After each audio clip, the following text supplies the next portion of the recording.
فاللعيبه لازم تركز. فانت النهارده اتاهلت، ولكن لا، عندك نقط ضعف كبيره جدا حتى على المستوى الهجومي. النادي الاهلي تحس لا مش موجود.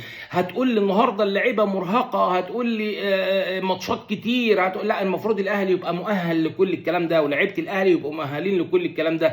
والاصابات كمان بتضرب النادي الاهلي، تريزيجيه النهارده بيتصاب، وامام عاشور مش موجود، وزيزو متصاب. فانت عندك كمان كميه، حتى يعني الاصابات مش مساعده النادي الاهلي، مش مساعداه ان هو يكمل.